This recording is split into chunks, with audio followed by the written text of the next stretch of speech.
सन्माननीय व्यासपीठ आणि व्यासपीठासमोरील सर्वच सन्माननीय, जगणं सुंदर आहे या विषयावर मी आपल्याशी बोलणार आहे. आणि पहिली तर माझी विनंती अशी आहे बरं का, म्हणजे आपण महसूल खातं या सगळ्या याच्याशी संबंधित आहोत. वेगवेगळ्या कार्यक्रमांना मी जातो. तुम्हाला माझ्या व्याख्यानात जिथे कुठे हसावंसं वाटलं, दाद द्यावीशी वाटली, तर आपले वरिष्ठ अधिकारी समोर बसले, मग आपण कसं हसावं किंवा कशी दाद द्यावी हे थोडा वेळ मनातून काढून नक्की दाद द्या, कारण त्यांनी तुमच्यासाठी बोलावलेलं आहे. मी हे का सांगतो तर इतर ठिकाणी मला बोलताना काही वाटत नाही, पण काही काही सरकारी कार्यक्रमांमध्ये मला पहिल्यांदा कधी कधी असं वाटतं माणसांना हसायचं असतं किंवा चेहऱ्यावर एक्सप्रेशन द्यायचं असतं, पण नंतर त्यांना असं वाटतं अरे नाही, आपण आतमध्ये आहोत आणि आपण कसं असं मोकळी दाद कशी द्यायची ना. तर असं काही नाही, जिथे तुम्हाला वाटेल हसावंसं, चेहऱ्यावर काही भाव उमटावे तर ते दिलं तर मला माझ्या चेहऱ्यावरचे भाव अजून बदलतील एवढी एक विनंती करतो. आणि जगणं सुंदर करण्याचे काही मी म्हणेल उपाय, सल्ला किंवा मार्गदर्शन असं मी म्हणणार नाही, कारण तितका मी मोठाही नाहीये, पण माझ्या मनाला जगणं सुंदर करण्यासाठीचं माझं जे चिंतन आहे ते मी तुमच्या समोर मांडणार आहे. पण माझी एक विनंती आहे की सल्ला कितीही चांगला असला, उपदेश कितीही चांगला असला, तरी शेवटी आजूबाजूची परिस्थिती कशी असते त्याचं भान मात्र तुम्हाला ठेवायचं.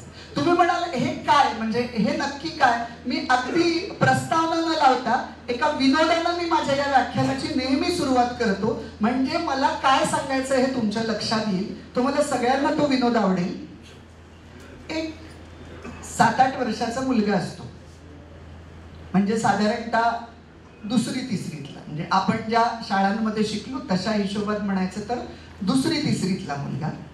त्याच्या आईला असं वाटत असतं आपल्या मुलानं केवळ फक्त पुस्तकी शिक्षणातच हुशार असावं असं नाही, तर त्याला समाज वाचता आला पाहिजे, त्याला जिवंत माणसं वाचता आली पाहिजे. पुस्तक तर तो वाचेलच, त्याचा काही प्रश्न नाही, पण त्याला समाजाला भिडलं पाहिजे आणि ते खरं शिक्षण त्यानं मिळवलं पाहिजे.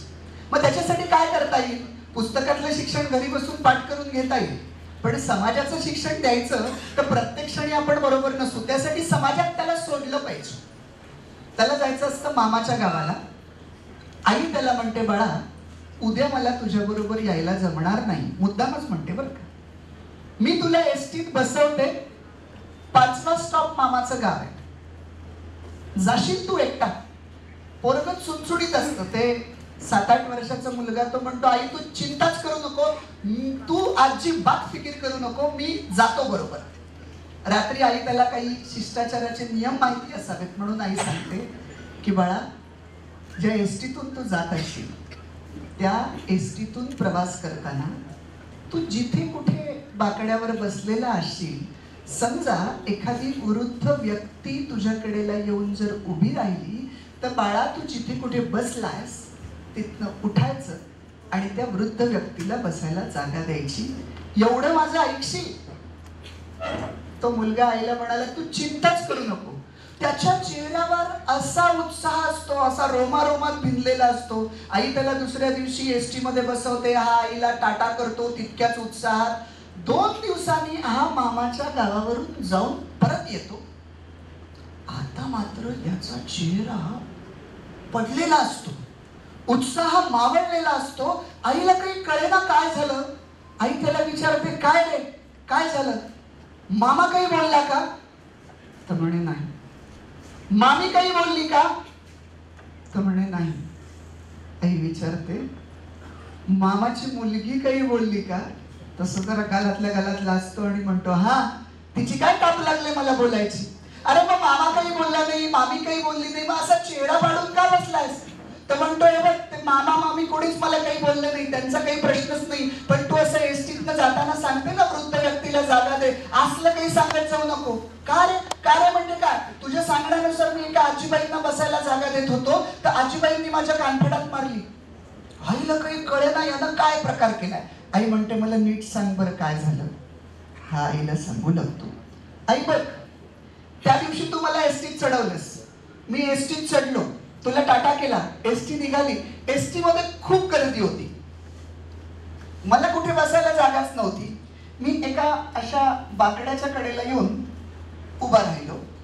त्या बाकड्यावर 3 माणसं बसलेली होती आणि मी जिथे उभा होतो ना तिथेच एक आजोबा बसलेले होते. आजोबांनी माझ्याकडे पाहिलं, मी पण आजोबांकडे पाहिलं. आजोबा हसले, मग मी पण हसलो. आजोबा मला म्हणाले, बाळा बसतो का रे मांडीवर. आई मी तुला खरं सांगतो, आई मी तुला खरं सांगतो, मी ना काहीच बोललो नाही त्यांना. पण त्यांनी मला अलगद उचललं आणि त्यांच्या मांडीवर बसवलं. मला पण घोड्यावर आयटीत बसल्यासारखं वाटलं. एसटी सुरू झाली. पुढच्या स्टॉपला एसटी थांबली. काही माणसं एसटीतनं खाली उतरली आणि काही माणसं एसटीत चढली. एक आजीबाई एसटीत चढल्या. त्या अशा आई लांब होत्या, पण त्या गर्दी जशी पाठी जाते तशी त्या सरकत सरकत आजीबाई माझ्या कडेला आल्या. मी आजीबाईंकडे पाहिलं, आजीबाईंनी पण पाहिलं. आजीबाई हसल्या, मी पण हसलो. मग मला तुझा रात्रीचा सल्ला आठवला. तू म्हणाली होतीस बघ, एखादी वृद्ध व्यक्ती जर कडेला येऊन उभी राहिली तर बाळा जिथं कुठं बसलायस तिथनं उठायचं आणि त्या व्यक्तीला बसायला जागा द्यायची. आता मला कळेना मी काय करू. मला साने गुरुजी म्हणजे श्यामची आई मधला श्याम आठवला. श्यामला ना काय आईनं सांगितलेलं असतं, बाळा कितीही भूक लागली काही झालं तरी चोरी करायची नाही. त्या श्यामला भूक लागलेली असते, तो देवळात जातो, तिथे पैसे असतात, असे पैसे उचलतो आणि त्याला आठवतं आईनं सांगितलंय चोरी करायची नाही. तो पैसे तसेच्या तसे ठेवतो. मी विचार केला, त्या श्यामच्या पोटात इतकी भूक लागलेली असताना तो आईचा सल्ला ऐकतो, तर माझं तर पोट भरलेलं आहे, मग मी आईचं का ऐकू नको. मी आजोबांच्या मांडीवरनं टुनकन खाली उतरलो आणि आजीबाईंना हाताला धरलं आणि आजीबाईंना म्हटलं, आजीबाई तुम्ही बसा इथं. आजीबाईंनी सुरुवातीला माझ्याकडे दुर्लक्षच केलं, पण जसं मी आजीबाईंच्या हाताला ओढून त्यांना बसवायला लागलो, मग त्यांनी माझ्या कानपडात मारली. आई माझं काही चुकलं का गं.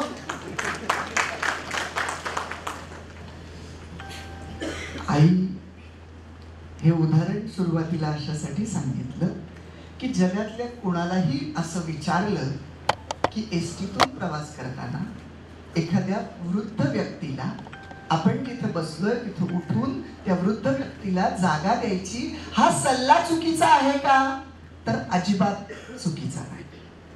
मग काय झालं तर तो मुलगा लहान असल्यामुळे त्याला आजूबाजूच्या परिस्थितीचं भान नव्हतं, त्यामुळे त्या सल्ल्याचा उपयोग कसा करायचा हे त्याला माहित नव्हतं. जगणं सुंदर करण्याचे काही उपाय मी आता तुम्हाला सांगणार आहे.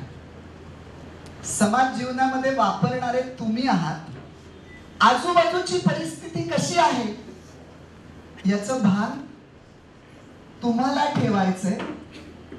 खालापूरवरून आलेले प्रशांत देशमुख सर जबाबदार असणार नाहीत असं मला सुरुवातीला सांगायचंय. जगणं सुंदर आहे या व्याख्यानाची सुरुवात आपण मंगेश पाडगावकरांच्या एका छानशा कवितेनं करूया. ती कविता अशी आहे, माझ्या प्रेमा जगणं सुंदर आहे, डोळे भरून बघणं सुंदर आहे.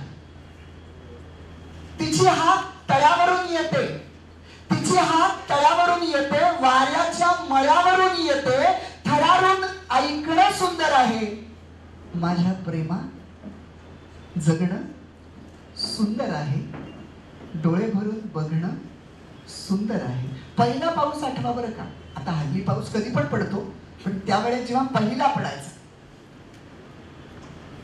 मातीच्या ओल्या ओल्या वासात, मातीच्या ओल्या ओल्या वासात, वाऱ्याच्या खोल खोल श्वासात झाडाचं भिजणं सुंदर आहे.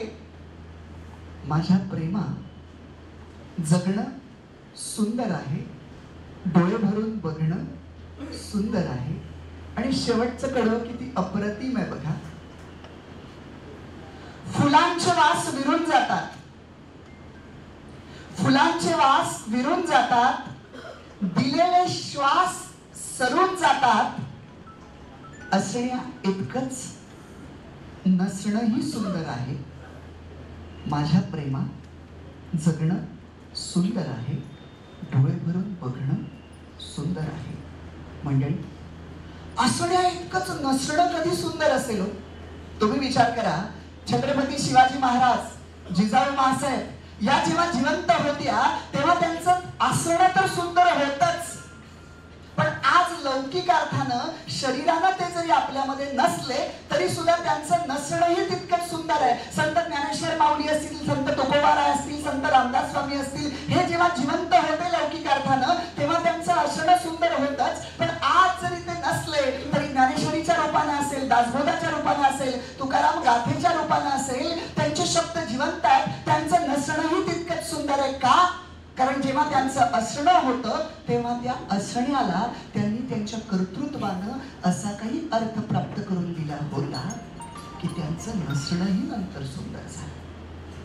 मंडळी, कदाचित तुम्ही असं म्हणाल की आता तुम्ही जी नावं घेतली ते काही युगपुरुष आहेत, ते राष्ट्रपुरुष आहेत, आम्ही साधी माणसं आहोत, आम्ही कसं काय जगणं सुंदर करू शकतो? मला तर असं म्हणायचं, आपण तर अधिकारी आहोत, पण याच्याही पेक्षा अगदी साध्यात साधा माणूस सुद्धा मला असं कायम वाटतं आपण स्वतःबरोबर इतरांचं जगणं सुंदर करायला आपल्याला समाजासाठी फार मोठं करायची गरज नाही, फार मोठं काही करायची गरज नाही. मला तर कायम असं वाटत राहिलंय, गरीब आणि श्रीमंत या व्याख्याच मुळात सापेक्ष आहेत. म्हणजे कसं, समजा एखाद्याचा महिन्याचा पगार 5,000 रुपये आणि एखाद्याचा महिन्याचा पगार 50,000 रुपये आहे. आपण असं गृहीत धरूया, एखाद्याचा महिन्याचा पगार 50,000 रुपये आणि तुम्ही विचारलं की हा माणूस श्रीमंत का गरीब, त्याचं उत्तर देता येणार नाही. त्याचं कारण, हा प्रश्न तुम्ही कुणाला विचारता यावर महिन्याचा पगार 50,000 असणारा माणूस गरीब की श्रीमंत हे ठरणार आहे. ज्याचा महिन्याचा पगार 5,000 रुपये त्याला जर विचारलं की 50,000 महिना गरीब की श्रीमंत, तो म्हणेल तो माणूस श्रीमंत आहे. आणि हाच प्रश्न तुम्ही जर टाटा बिर्लांना विचारलात की महिन्याचा 50,000 पगार गरीब की श्रीमंत, त्यांच्या दृष्टीने तो गरीब असेल. मला असं वाटतं 50,000 रुपये पगार असणारा माणूस समाजासाठी 500 रुपये नक्की देऊ शकतो आणि 5,000 रुपये पगार असणारा माणूस समाजासाठी 50 रुपये त्याच्या परीनं नक्की देऊ शकतो. जो दिवसाला 50 रुपये कमवतोय तो 5 रुपये तर समाजासाठी नक्की देऊ शकेल. मी अगदी हे कमी सांगितलं. ती एक, मला वाटतं मी 8वीला असताना किंवा आता मध्यंतरी ती एक कविता होती बघा सिलेबसला, तुम्ही जर कधी मुलांना शिकवताना ती वाचली असेल की दत्ता हलसगीकरांची कविता होती, ज्यांची बाग फुलून आली त्यांनी 2 फुले द्यावीत, ज्यांचे सूर जुळून आले त्यांनी 2 गाणी द्यावीत, सूर्यकुलाशी ज्यांचे नाते त्यांनी थोडासा उजेड द्यावा, युगायुगाचा अंधार जेथे पहाटेचा गाव न्यावा, ज्यांच्या अंगणी ढग झुकले त्यांनी ओंजळ पाणी द्यावे, आपले श्रीमंत हृदय रिते करून त्यांनी भरून घ्यावे. आणि शेवटचं कडवं किती अप्रतिम आहे बघा. आभाळा एवढी ज्यांची उंची, आभाळा एवढी ज्यांची उंची, त्यांनीच थोडेसे खाली यावे, मातीत ज्यांचे जन्म मळले त्यांना उचलून वरती घ्यावे, त्यांना उचलून वरती घ्यावे. मंडळी, मी एक चित्र असं माझ्या डोळ्यासमोर उभं करतोय बघा. जगणं कधी सुंदर होईल. तुम्ही अशी कल्पना करा, डोंगरावर भगवंताचं मंदिर आहे, अशा हजारो पायऱ्या आहेत आणि तुम्ही देवाला भेटण्यासाठी चाललाय. मधल्या कुठल्या तरी पायरीवर तुम्ही आहात. तुमच्या वरच्या पायरीवर एक माणूस आहे की जो बुद्धिमत्तेनं, त्याच्या कीर्तीनं, त्याच्या अधिकारानं तुमच्यापेक्षा 1 पाऊल वरती आहे. त्यानं तुमचा हात हाती घेतलाय तुम्हाला वरती उचलून घेण्यासाठी, तुमच्या प्रगतीसाठी. तुमचा डावा हात मोकळा आहे. त्यानं तुम्हाला काय करायचंय, तुमच्यापेक्षा खालच्या पायरीवर पण एक माणूस आहे, त्याला तुम्हाला वरती उचलून घेण्यासाठी त्याच्या हातामध्ये हात द्यायचा आहे. आणि अशीच साखळी जर समाजामध्ये निर्माण झाली तर मला सांगा, समाजाचं जगणं सुंदर व्हायला किती वेळ लागेल. पण खरी गंमत ही आहे की माणसं एकमेकाच्या प्रगतीसाठी एकमेकाचा हात खेचत नाहीत. खेचलाच, बरोबर आहे, खेचलाच तर पाय खेचतात. म्हणून ते विनोदानं असं म्हटलं जायचं की वेगवेगळ्या राज्यातल्या खेकड्यांचं प्रदर्शन भरलेलं असतं आणि फक्त महाराष्ट्र राज्यातल्या खेकड्यांच्या बरडीला झाकण नसतं. कोणीतरी म्हणतं खेकडे पळून जातील, तेव्हा कोणीतरी उत्तर देतं नाही जाणार, कारण ते महाराष्ट्रातले एक वरती चढला की दुसरा त्याचा पाय खेचायला तयारच असतो. म्हणजे जगणं सुंदर करायचंय या विषयावर मी इतकं चिंतन केल्यानंतर मी असे पण प्रश्न स्वतःला वेगवेगळे विचारून बघितले. बरं का, कोणते? बघा, आपण विचारू शकतो की माझ्याकडे प्रचंड पैसा आला किंवा माझ्याकडे विज्ञानाची अनेक साधनं आली, म्हणजे आता मोबाईल आहे, अशी अनेक साधनं आली, म्हणजे पैसा आला, विज्ञानाची साधनं माझ्यासमोर हात जोडून उभी आहे, असं सगळं आलं तर माझं जगणं सुंदर होईल का, असं मी स्वतःला अगदी हृदयावर हात ठेवून विचारलं आणि म्हटलं याचं प्रामाणिक उत्तर पाहिजे. मला तुम्हाला सांगू काय उत्तर मिळालं?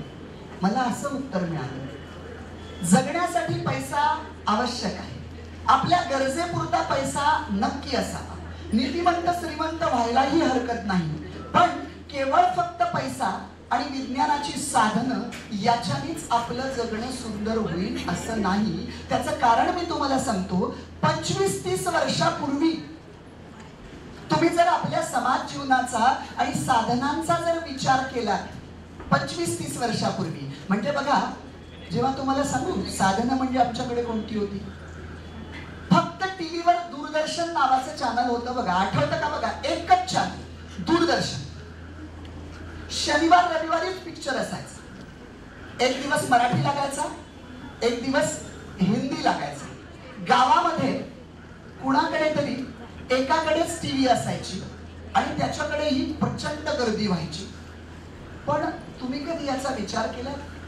तो शनिवारचा किंवा रविवारचा एक चित्रपट आपण किती आनंदाने बघायचो.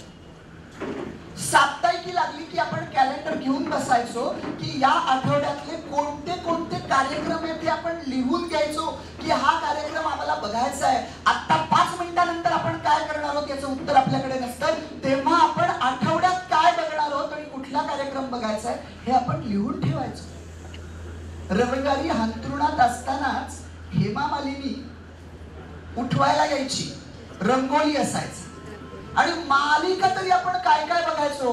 म्हणजे मला आठवतंय ती गोट्या नावाची मालिका होती, लाईफ मेंबर होती, परमवीर असायची, संस्कार असायची. या मालिका अशा असायच्या ना की असं वाटायचं मालिकेत जे घडतंय ते माझ्या घरात घडावं.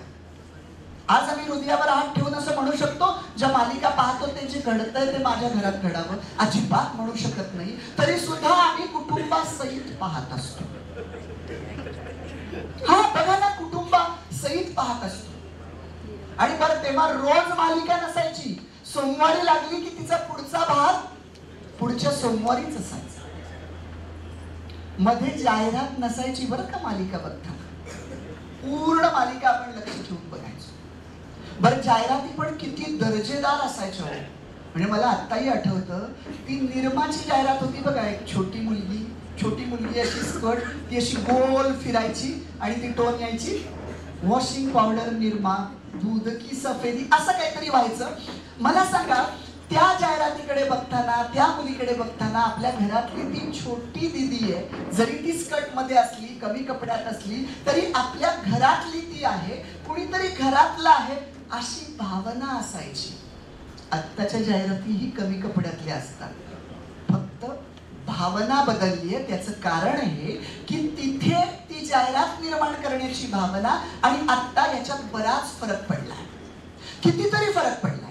बरं आपण या सगळ्या गोष्टी अनुभवल्यात बरं का. म्हणजे आपण अशा काळात ती टीव्ही पाहिलेली आहे किंवा बाकीचे चॅनल नव्हते आणि त्या टीव्हीला मुंग्या येण्याचा प्रकार असायचा. आता जर तुम्ही पुढच्या पिढीला म्हटलं की टीव्हीला मुंग्या येतात तर त्यांना समजायचं नाही, त्यांना असं वाटेल गोडावरच मुंग्या असतात, टीव्हीला कशा मुंग्या यायच्या. आपण तेही बघितलंय. व्यत्यय रुकावट केली आहे, खेद आहे, तेही अनुभवलंय. बरं आपण हेही अनुभवलंय की टीव्हीला आल्या की आपला एक ठरलेला कार्यक्रम असायचा, तेव्हा काही रिमोट नसायचं. नाही तुम्ही अँटिना म्हटलात, त्या अँटिना म्हटल्या, पण तो नंतरचा प्रकार आहे अँटिना. आधी मी तुम्हाला सांगतो काय व्हायचं. त्या म्हटल्या अँटिना. आधी आपण अँटिनाकडे नाही जायचो, आधी आपण त्या टीव्ही जवळ जायचो, तिला एक थाप मारायचो. हा म्हणजे ती तेवढ्या पुरतं एक काही टीव्या लगेच चालू व्हायच्या, मग आपण थाप मारायचो, मग थोडासा बुक्का मारायचो, तर त्याच्यानंतर अजून बुक्का मारायचो, चालू व्हायची. नाही झाली तर मग घराच्या आड्यावर तो माणूस चढवायचा, इकडे आतमध्ये एकाला ठेवायचं, त्याला ती काठी घेऊन तो चिकट वगैरे झालेला असायचं, कौलं बिवलं, तो वरती चढायचा. तो कार्यक्रमच असायचा शेजारच्या 4-5 घरांच्या साठी. मग तो वरती जाऊन अँटिना फिरवायचा. तो खालच्याला वरनं विचारतो चित्र आलं का, त्याला आवाजच जाईना. त्याचं चित्र जेव्हा आलेलं असतं तो खालनं सांगतोय चित्र आलंय, त्याला वरती आवाज जाईना. तोपर्यंत त्यांना अँटिना फिरून परत चित्र गेलेलं असतं. मग तो बाहेर येतो आणि सांगतो अरे मगाशी चित्र आलं होतं ना, तिथेच ठेव, त्याच बाजूला कर. मग असं कुठंतरी करता करता ते योग्य ठिकाणी ती अँटिना यायची आणि मग टीव्ही सुरू व्हायची. बरं तो छोटा टीव्ही असायचा, ब्लॅक अँड व्हाईट, तो बंद व्हायचा असा. तेव्हा रंगीत टीव्ही म्हणजे आपण व्हिडिओ आणि काही चित्रपट आणले तरच रंगीत बघण्याचं आहे, तो छोटाच टीव्ही असायचा. पण मला सांगा, हे सगळं असतानाही आज बघा, आज आपल्याकडे मोठं LED असू दे, काही असू दे, ते LED आणि त्या छोट्या टीव्हीवर पाहिलेली ती मालिका किंवा चित्रपट कोणी जास्त आनंद दिलाय? त्या चित्रपटानं दिलाय, हे आपण विश्वासानं आणि ठामपणे सांगू शकतो. कारण गावातल्या एकाच घरात जेव्हा टीव्ही असायची तेव्हा सामूहिक मन जे आहे ते टीव्ही बघण्याचं, एन्जॉय करण्याचं, तो चित्रपट अनुभवायचं, ते आता आपण एका घरात हातात रिमोट घेऊन बघतोय, नाही ती मजा आहे, नाही आपण मजा घेऊ शकत. म्हणजे बघा, तुम्ही युट्यूबवर व्याख्यान एकट्यालाच ऐकलं आणि आता समूहामध्ये ऐकताय, तर हे समूहाचा आनंद वेगळा असतो.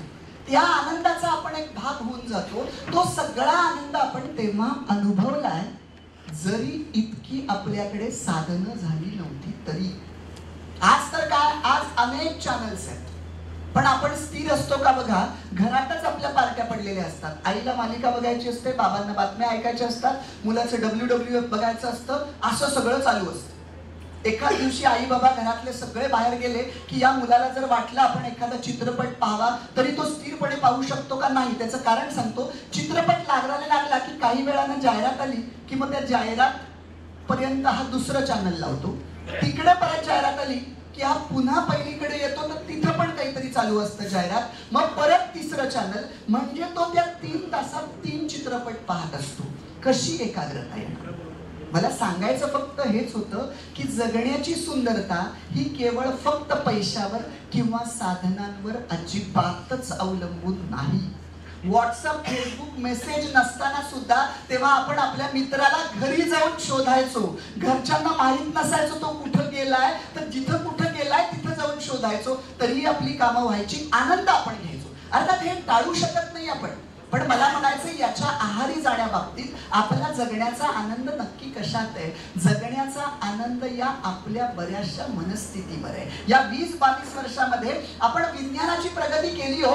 एका बाजूला आपण विज्ञानाची प्रगती म्हणतोय, पण दुसऱ्या बाजूला मूल्यांचा ऱ्हास किती झाला बघा. आपलं मन जे 20-25 वर्षापूर्वीच्या गावच्या माणसाचं मन जसं होतं, आज 25 वर्षानंतर आपलं मन तसं राहिलंय का? पूर्वी गावातली एखादी मुलगी, गावातली कुठल्याही घरातली एखादी मुलगी तालुक्यात जर पहिली आली, अख्ख्या गावाला असं वाटायचं माझ्या घरातलं कोणीतरी पहिलं आलंय, गावाला छान वाटायचं.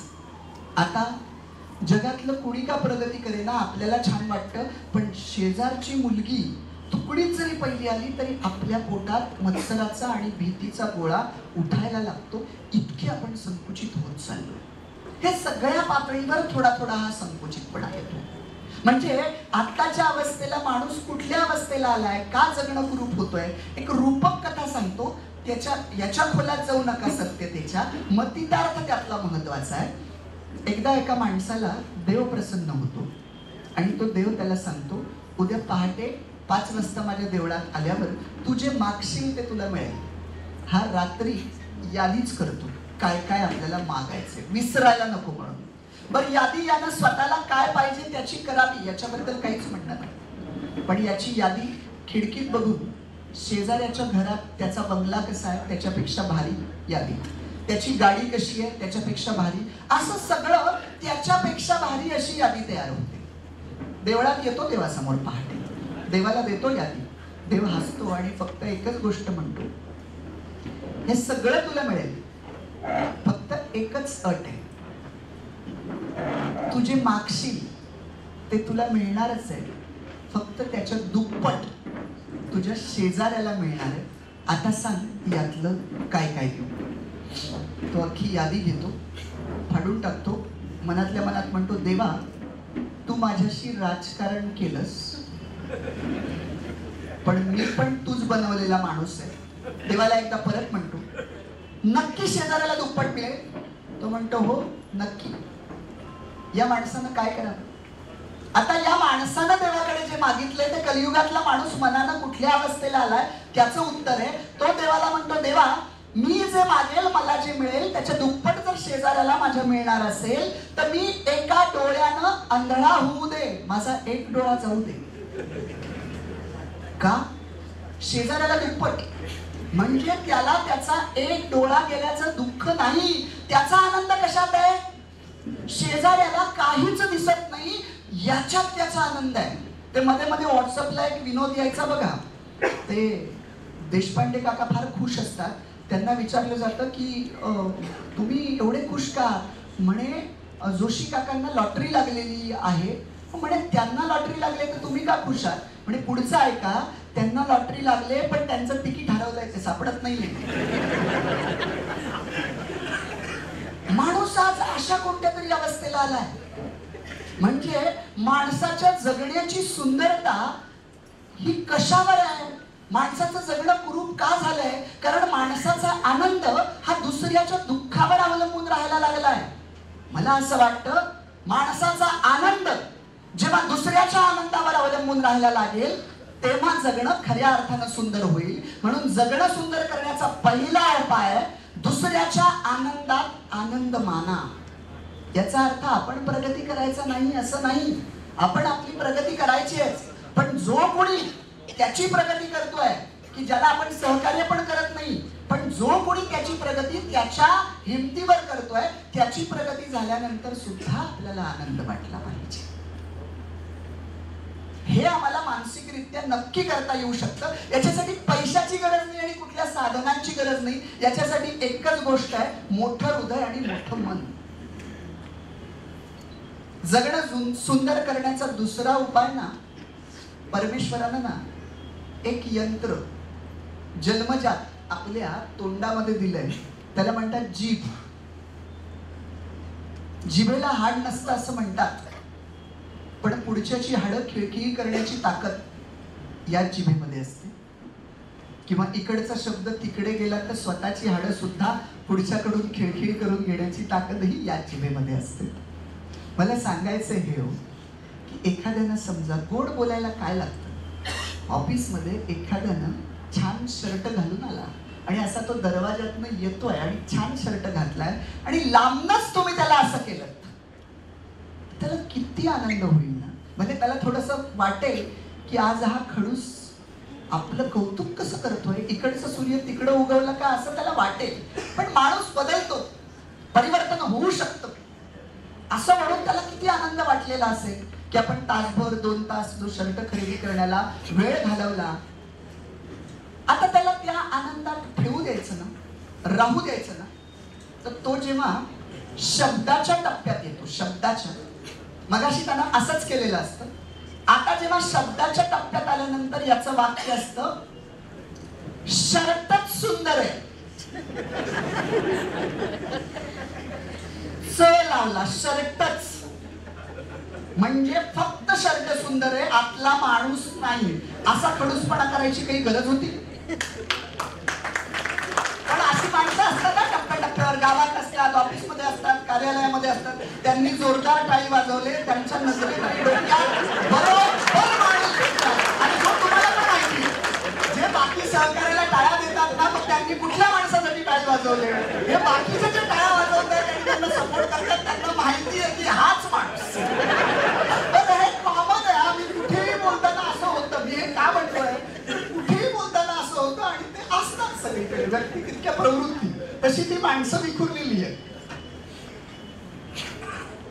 पण मी शर्टाचं सांगितलं, आता इथे काही महिला वर्ग आहे. मी फार तर असं म्हणेल,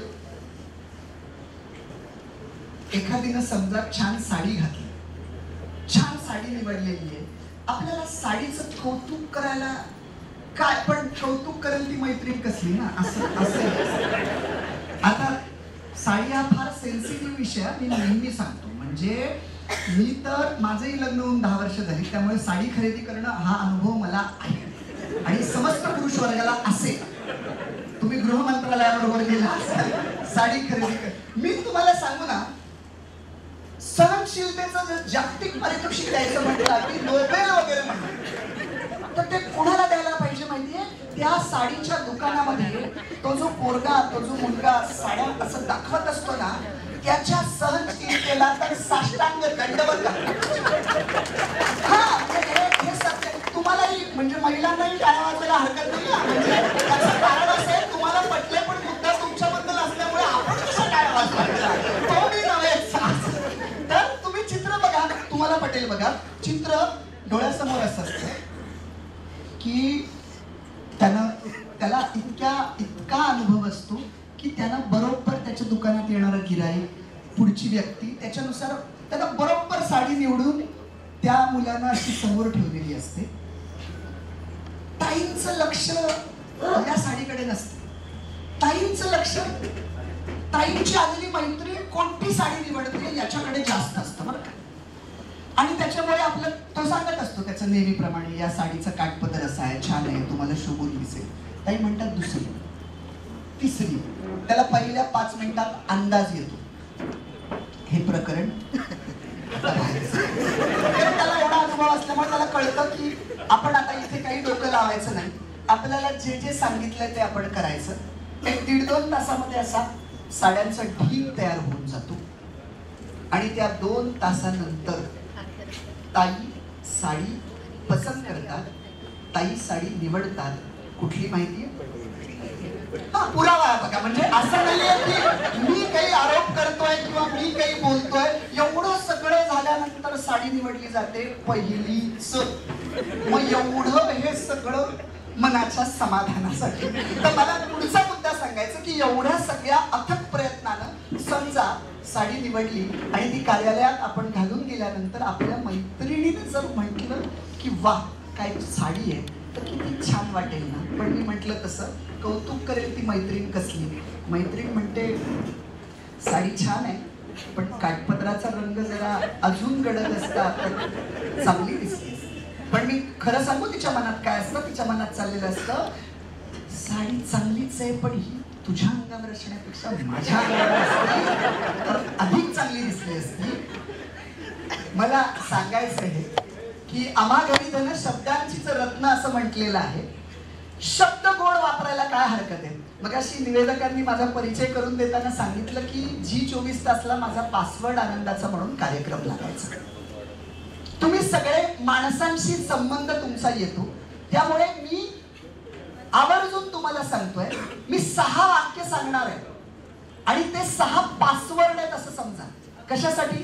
की ज्यांना असं वाटतं माणसांनी आपल्या बोलण्यामुळे प्रभावित झालं पाहिजे, त्यांनी आपलं ऐकलं पाहिजे, आपलं म्हणणं त्यांना पटलं पाहिजे, आपल्या भोवती येणारी माणसं आपल्याशी जोडली गेली पाहिजेत, असं ज्या ज्या माणसांना वाटतं त्यांनी लक्षात ठेवा. ही 6 वाक्य तुम्ही अगदी या हॉलमधनं बाहेर गेल्यापासून ही जी मी आत्ता वाक्य सांगतोय ती तुमच्या जीवनामध्ये जर वापरायला सुरुवात केली तर लोहचुंबकासारखी माणसं आपल्याकडे आकर्षित होतील आणि तुम्ही स्वतःसहित त्यांचंही जगणं सुंदर कराल. ती 6 वाक्य मी उतरत्या क्रमाने सांगणार आहे. 6 शब्द, 5 शब्द, 4, 3, 2, 1. पण ही वाक्य अशी काही फार मोठी कुठली आहेत असं नाही, साधी साधी वाक्य आहेत, पण त्याच्या पाठीमागे काय तार्किक विचार हे समजून घ्या. पहिलं वाक्य 6 शब्दांचं. माझी चूक झाली, मला मान्य आहे.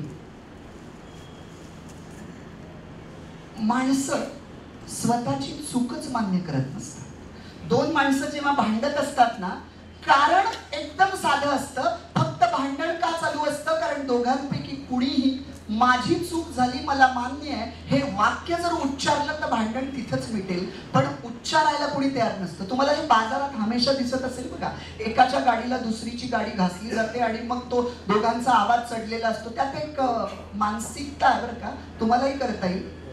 चुकी कोणाची आहे आपण तटस्थपणे आलो, आपल्याला माहित नाही चुकी कोणाची आहे, तर चुकी कोणाची आहे कसं ओळखायचं? ज्याचा आवाज चढलेला असतो ना, समजायचं त्याची चुकी.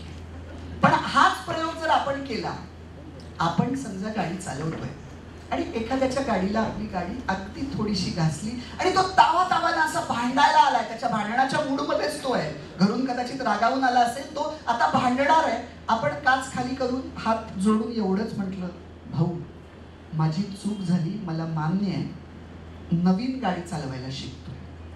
त्याचा 95% राग कमी झालेला असेल, कारण त्याला त्याचे नवीन गाडी चालवण्याचे दिवस आठवत असतील की तेव्हा ब्रेक दाबायचा असतो आणि यानं ऍक्सिलेटर दाबलेला असतो आणि काय घडलेलं असतं ते डोळ्यासमोर चित्र उभं राहील. एक वाक्य, माझी चूक झाली मला मान्य. 5 शब्दांचं वाक्य आहे. हे तू फारच छान केलंस. हेतू नाही, हे वेगळा आणि तू वेगळा. हे तू फारच छान केलंस. आपण समजा कॉलेजचे प्राचार्य असेल, आपण अधिकारी असू, एखादा शिपाई असेल आणि त्याने चांगलं काम केलं असेल, कर्तव्य म्हणून का होईना, त्याची ड्युटी म्हणून का होईना, नोकरी म्हणून का होईना, पण आपण त्याच्या केलेल्या कामाचं जर कौतुक केलं, असं म्हणतात ना, कौतुक 4 चौघांच्यात करायचं असतं आणि त्याला तंबी द्यायची असते ना, ती एकट्या रूम मध्ये द्यायची असते. म्हणजे मी तुम्हाला सांगतो ना, हे जर वापरलं ना, म्हणजे काय की तुम्ही अशी कल्पना करा, कॉलेजचे तुम्ही प्राचार्य आहात, कॉलेजचा शिपाई आहे आणि तो काहीतरी म्हणजे असा चुकलाय, आपण त्याला सगळ्यांसमोर न बोलता केबिन मध्ये एकट्यालाच त्याला बोललो, त्याला राग आलेला असेल, तो डिस्टर्ब असेल, पण त्याच दिवशी तुमचा पारितोषिक वितरण समारंभ आहे आणि त्यावेळेस पारितोषिक वितरण करताना तुम्ही प्राचार्यांनी की जे सकाळी त्याला केबिन मध्ये एकट्यालाच बोललेले आहेत, पण त्याला बक्षीस देताना त्यांनी माईक हातात घेऊन जर सांगितलं की हा आमच्या इथला अत्यंतिक प्रामाणिक शिपाई आहे, हा चांगलं काम करतोय, त्याचं एरवीचं काम चांगलंच आहे, कुठेतरी तो चुकला असेल, पण हे 4 चौघांच्यात सांगितलं ना, तर मी तुम्हाला सांगतो त्याला हे पक्क माहिती होईल, आपले साहेब आपण जेव्हा चुकतो तेव्हा आपली चुकी आपल्या एकट्याला सांगतात आणि कौतुक मात्र 4 चौघांच्यात करतात. इथून पुढे तो स्वतःसाठी नाही, साहेबांसाठी नाही, तो मनात असा निश्चय करील की साहेबांना मला बोलायची वेळच नाही आली पाहिजे, अशा पद्धतीनं मी आता काम करीन. कौतुक करता आलं पाहिजे. याचा अर्थ असा पण नाही बरं का, गोळीला साईड इफेक्ट असतात तसे की उठ सुट कौतुकच करत सुटायचं. म्हणजे आपण बाजारातनं चाललोय आणि चालता चालता कुणी लात मारली तर म्हणायचं वा हे तू फारच छान केलंस, असंही नाही. मी नेहमी या व्याख्यानामध्ये ते एक उदाहरण सांगतो, तुम्ही कदाचित वाचलं असेल कुठे, पण चांगल्या गोष्टी परत परत ऐकायला हरकत नाही. ते बुमरँग होऊन जर आपण कौतुक करत राहिलो तर आपल्यावर कसं येतं बघा. 2 मित्र असतात, दोघांचंही लग्न 25 वर्षापूर्वी एकाच दिवशी एकाच शहरामध्ये 2 वेगवेगळ्या हॉलमध्ये 2 वेगवेगळ्या व्यक्तींबरोबर झालेलं असतं आणि 25 वर्षांनंतर आपल्या आयुष्याचा लेखाजोखा मांडत हे 2 मित्र बागेत बसलेले असतात. एक दुसऱ्याला म्हणतो, काही नाही रे, बायको पार खडूस लागली, रोज भांडणं चाललीत आमच्या घरात. दुसरा मित्र मात्र शांतच असतो, संशोधकच असतो, त्यांनी असं ठरवलेलंच असतं आज याला भांडणाला उपायच द्यायचा. दुसरा मित्र म्हणतो, हे बघ झालं गेलं विसरून जा, इथून पुढे तुझा संसार चांगला चालला पाहिजे, मला फक्त एवढा जरा अभ्यास करू दे, तुझ्या घरामध्ये पहिलं भांडण कधी झालं? तो म्हणतो, लग्न होऊन आल्यानंतर तिनं पहिल्यांदा स्वयंपाक बनवला आणि तो जरा आळणी झाला होता, तेव्हा मी चिडलो, तिथून भांडणाला सुरुवात झाली. दुसरा मित्र म्हणतो, तू तिथेच चुकलास, आमच्या घरात सुद्धा पहिल्या दिवशी स्वयंपाक आळणीच होता, भाजी मी खाल्ल्याबरोबर कौतुक केलं, वाह काय भाजी झाली, त्याचा परिणाम मला दुसऱ्या दिवशीपासून गेल्या 25 वर्षात दिसतात. आता झालं ते झालं, बाकीचं जाऊ दे. आज तू घरी जाशील तेव्हा फक्त एकच वाक्य पाठ करून जा, भाजी कशी असू दे, एकदा आपल्या घशाच्या खाली उतरली रे उतरली की एवढंच म्हणायचं, वाह काय भाजी झाले. उद्या परवा तू मला सांगायला येशील, रिझल्ट तुला ताबडतोब चेहऱ्यावर दिसायला लागेल, तू जा एवढं कर.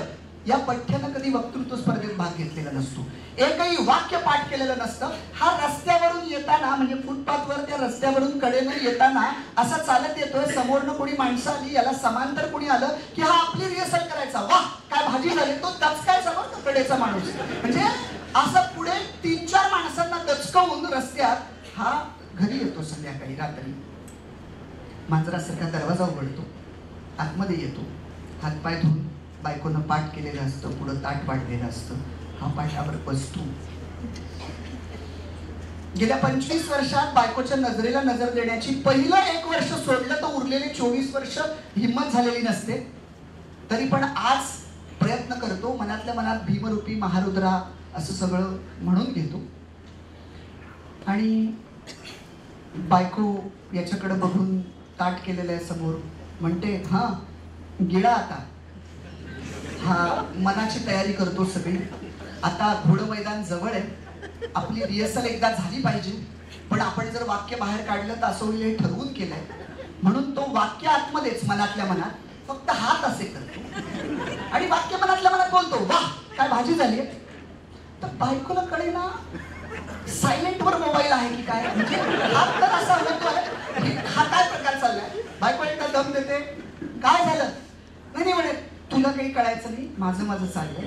बायको म्हणते तरी मी तुम्हाला सांगते, रात्री अपरात्री त्या पिंपळाच्या झाडाखाली येत जाऊ नका, तिथनं आलं की असलं काहीतरी सुरू होतं.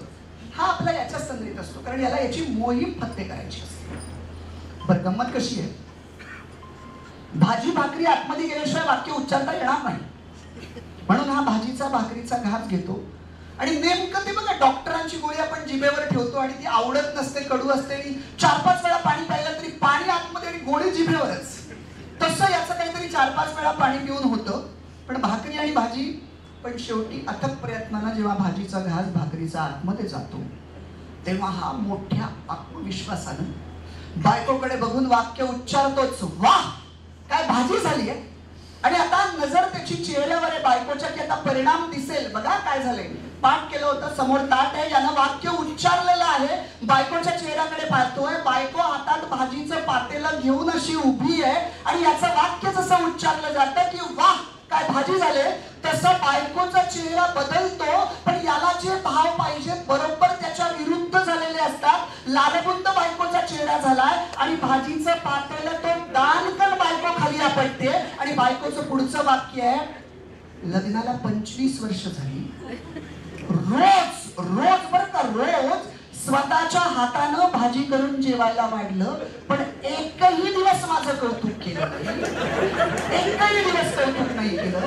आजच जरासा कंटाळा आला होता म्हणून शेजारणीकडनं आणलेली भाजी तर कौतुक चाललंय. आता ऐका, मगाशी जे मी सांगितलंय, सल्ला कितीही चांगला असला तरी आजूबाजूची परिस्थिती बघायची. इथं जे बसलेले आहेत त्यांचं गृह मंत्रालय जर इकडं असेल तर तुम्हाला हा प्रयोग घरी करता येणार नाही, तुम्ही बादच झाला. पण समजा तुम्ही या खुशीत असाल, जे खूप असणारे आहेत आणि ते जर खुशीत असतील की चला गृह मंत्रालय आपल्या इकडं नाही, आपण घरी प्रयोग करू शकतो, तरीही तुम्ही करू शकत नाहीत. नीट खात्री करा, कारण इकडचं प्रसार माध्यम इतकी जोरात असतं, इतकं जोरात असतं. म्हणजे आमच्या गावाकडे तर एखादी, म्हणजे तुम्हाला माहिती ना, जुनं असतानाही प्रसार माध्यम नसताना गावामध्ये 2च प्रसार माध्यम असायची. महिलांसाठी विहीर पाणवटा की जिथे ती पाणी आणण्यासाठी जाते तिथे, आणि पुरुष वर्गासाठी आपल्या न्हावी दादाचं दुकान की जिथे एकदा बातमी सोडली की अख्ख्या गावात जाते. म्हणजे ते चित्र तर मला आठवतं, ती महिलेच्या आतमध्ये मनात जर काही बातमी असेल ना आणि तिला ती विहिरीवर सांगायची असेल तर तिचा चेहरा इतका खुललेला असतो ना. म्हणजे आता व्याख्यानाला येताना मला जसं आतमध्ये वाटत होतं ना, मला काहीतरी सांगायचंय तसं तिला एकदा ते नृत्य करावं असं वाटत असतं. असतं आणि मग ती येते आणि त्या कडीच्या सुमीला म्हणत असते, सुमी लहान आवाजात, तुला काही कळलं का? पण ती पण भांडी घालायचं सोडून देते आणि म्हणते काय? हे सगळं ती झालेलं सांगते, काय जे गावात नवीन बातमी असेल. आणि हे तुम्हाला माहिती आहे का? बघा आता कशी सांगतात, एक्सक्लुझिव्ह मुलाखत किंवा ब्रेकिंग न्यूज. तसं एखादी बातमी जर गावात अतिशय वेगानं जावी अशी वाटत असेल ना, तर बातमी सांगून झाल्यावर फक्त एकच वाक्य बोलायचं. बघा खरं म्हणजे मला त्याला पुरावा द्यायची गरज नाही किंवा माझ्या मनाचं मी सांगतोय अशी, तुला म्हणून सांगते दुसऱ्या कोणाला अजिबात सांगायचं. एवढं सांगितलं ना की ती रीती झाली आणि आता तिचा चेहरा फुलला की हे कधी मी सांगते. म्हणजे गंमत अशी की ही नंतर सगळं आवरून हे विहिरीवरचं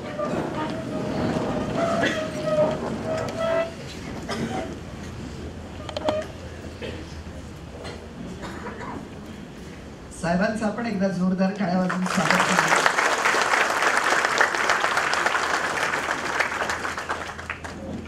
साहेबांच्या परवानगीनं आमचं पुढे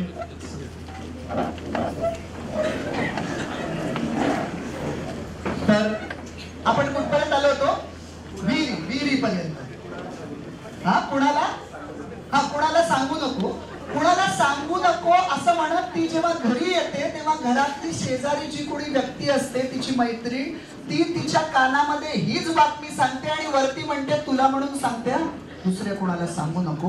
म्हणजे बातमी अख्खी गावात फिरून आलेली असते.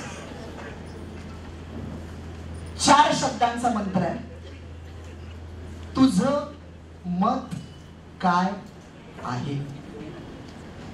हल्ली बघा माणसं एकमेकांची मतं विचारत नाहीत, एकतर आपलं मत दुसऱ्यावर लादतात किंवा निवडणुकीमध्ये मतं मागायला जातात. मध्ये तर मी एक ते व्यंगचित्र बघितलं होतं, त्याच्यामध्ये असं आलं होतं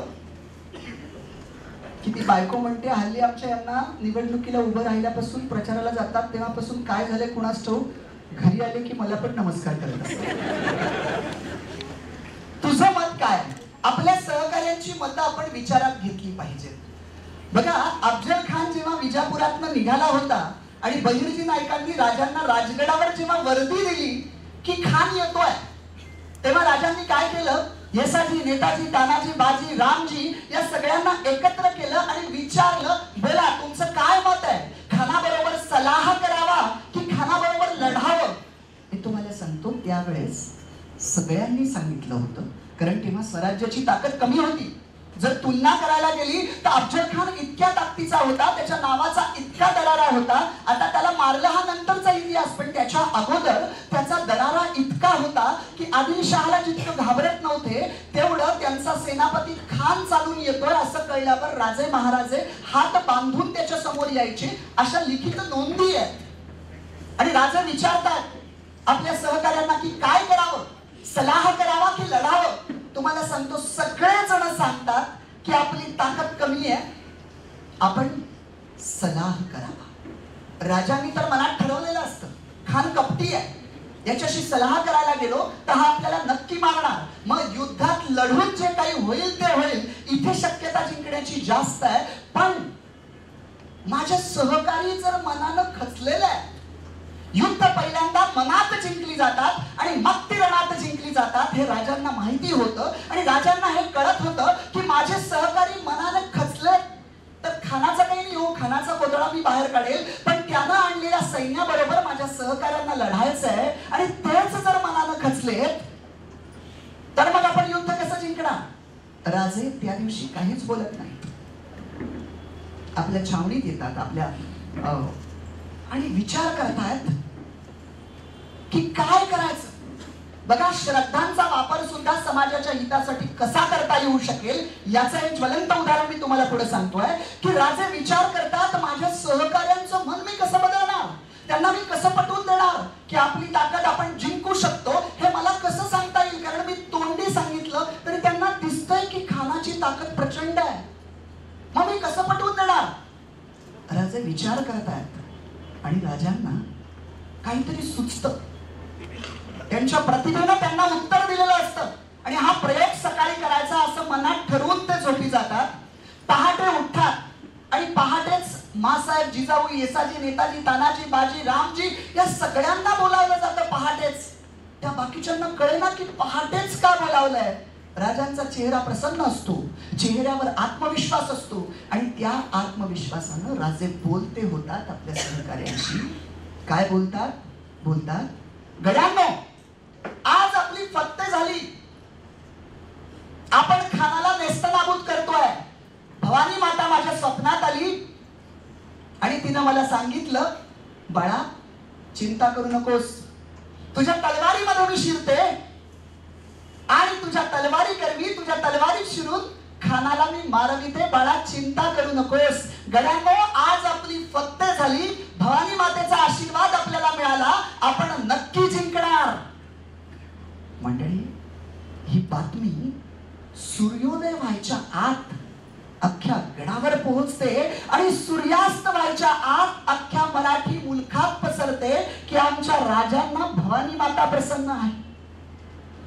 मग बाकीचे सरदार तर सोडाच, पण साधे साधे सैनिक सुद्धा छाती पुढे काढून सांगू लागले की आता आम्ही खानाला घाबरत नाही. असं एकच खान काय, 10 खान आले तरी आम्ही घाबरत नाही, कारण आमच्या राजांना भवानी आहे, प्रसन्न आहे. मंडळी, बाकीचा इतिहास तर तुम्हाला माहिती आहे, पण हे कशामुळे घडलं? राजांनी आपल्या सहकार्यांचं मत आधी विचारात घेतलं होतं की त्यांच्या मनात काय चाललेलं आहे. त्यांच्या मनामध्ये जिंकण्याची इच्छा आहे का हारण्याची इच्छा आहे? त्यांचं मन मजबूत आहे की ढासळलेलं आहे, याचा अंदाज त्यांना आला होता आणि त्याच्यामुळेच ते हे करू शकले. म्हणून 4 शब्दांचा मंत्र, तुझं मत काय आहे. 3 शब्दांचा मंत्र आहे, एवढं प्लीज करशील. प्लीज म्हणजे अगदी इंग्रजीच बोललं पाहिजे असं नाही, पण आपल्या हाताचा स्पर्श सुद्धा आपल्या मनातली भावना पुढच्याला सांगत असतो. म्हणजे मगाशी मी जसं म्हटलं तसं आपला शिपाई जरी असला, त्याचं कर्तव्य म्हणून तो काम करत असला, तरी जेव्हा आपण त्याच्याशी आदरानं बोलतो तेव्हा तो केवळ फक्त कर्तव्य म्हणून नाही तर मनापासून काम करतो. 2 शब्दाचा मंत्र आहे, आभारी आहे. आपला भाऊ का असे ना, त्यानं आपलं काम केलं असेल तर आपल्याला आपली कृतज्ञता शब्दातून व्यक्त करता आली पाहिजे. नाही तर काही माणसं मी असं पाहिली ज्यांना कृतज्ञता आणि चांगलंच बोलता येत नाही, पण जर खडूच बोलायचं म्हटलं तर वाणी अशी पटापट पटापट शब्द येतात, पण चांगलं बोलायचं म्हटलं तर ते बोलत नाही. तसं का होतं माहित नाही. आणि 1 शब्दाचा मंत्र आहे, आपण. तुम्ही म्हणाल हा शब्द काय? बघा, जी माणसं असं म्हणतात आपण हे करूया, आपल्यामुळे हे झालं, आपण सगळे निश्चित करूया, आणि जी माणसं अशी म्हणतात की माझ्यामुळे झालं, मी हे करणार आहे, तुम्हाला असं जाणवेल की जेव्हा तुम्ही आपण म्हणता ना आपण, तेव्हा पुढचा माणूस आपल्याशी बांधला जातो. बघा, परत एकदा मी शिवाजी महाराजांबद्दल सांगेन की त्यांनी इतकं मोठं राज्य निर्माण केलं. हे राज्य व्हावं ही श्रींची इच्छा, ते माझी इच्छा असं म्हटले नाही. पण 300-350 किल्ले मिळवले. आठवून बघा बरं, एका तरी किल्ल्याला स्वतःचं नाव दिलंय का? बाकीचं तर सोडाच, पण जो आमचा रायगड जिल्हा आहे, राजधानीचा किल्ला आहे रायगड, तो रायगड किल्ला तुम्ही अख्खा फिरला तरी राजांचं नाव तुम्हाला कुठे दिसणार नाही. हा, आजच्या भाषेत बोलायचं झालं की त्यांच्या एका कार्यकर्त्याचं दिसेल. कोणाचं माहिती? हिरोजी इंदुलकरांचं. रायगड किल्ला राज्याभिषेकासाठी कुणी सुशोभित केला? हिरोजी इंदुलकरांनी. आणि राजे इतके खुश झाले की राजे हिरोजींना म्हणाले, हिरोजी, इतका देखणा आणि सुरक्षित किल्ला बांधलाय, आम्ही तुमच्यावर खुश आहोत, बोला तुम्हाला काय हवं. हिरोजी थोडे भाबडे. हिरोजी म्हणतात, राज काहीच नको. राजे ऐकेच ना. मी तर कधी कधी असा विचार करतो की राजे खुश आहेत महाराष्ट्राचे, आमचे राजे, आणि हिरोजींना विचारतात, बोला तुम्हाला काय पाहिजे. आजचे हिरो जी असते आणि त्यांना विचारलं असतं की काय पाहिजे, सुरुवात खासदारकीपासून, मग आमदारकी, मग जिल्हा परिषद, ग्रामपंचायत, पंचायत समिती, ग्रामपंचायतीचं तरी द्या. हिरोजी शेवटी राजे ऐकेच नात म्हटल्यानंतर काय म्हणावं माहिती? हिरोजी म्हणाले, राज, तुम्ही आता ऐकतच नाही तर मग एक काम करा, जगदीश्वराच्या मंदिराच्या पायरीवर माझं तेवढं नाव लिहा. मिळवण्यासाठी का? अजिबात नाही. याच्या पाठीमागची भावना किती उदात्त आहे बघा. हिरोजी पुढे म्हणतात की राजे, जेव्हा जेव्हा तुम्ही गडावर असता तेव्हा तेव्हा तुम्ही जगदीश्वराच्या दर्शनासाठी येता, आणि जेव्हा तुम्ही दर्शनासाठी येत असाल आणि ज्या पायरीवर माझं नाव लिहिलंय ना, त्या पायरीवर जेव्हा तुमचा पाय पडेल ना, तेव्हा मला असं वाटेल की माझ्या मस्तकी राजांच्या चरणाचा स्पर्श होतो. हे भाग्य कायम माझ्या पदरी पडावं, याच्यासाठी माझं नाव द्या. आजही तुम्ही गडावर गेलात तर त्या पायरीवर लिहिलेलं आहे, सेवेसी ठाई तत्पर हिरोजी इंदुलकर. पण कधी कधी मला वाईट कसलं वाटतं माहितीये, माझ्यासारखा एखाद्या तरुण पिढीचा प्रतिनिधी रायगडावर जातो, अख्खा किल्ला फिरतो आणि म्हणतो, अरे राजांचं नाव कुठेच नाही. राजांच्या पाठीमागे मोहिमा भरपूर होत्या, त्यांना जमलं नसेल राजांची ही मोहीम आपण पूर्ण करूया.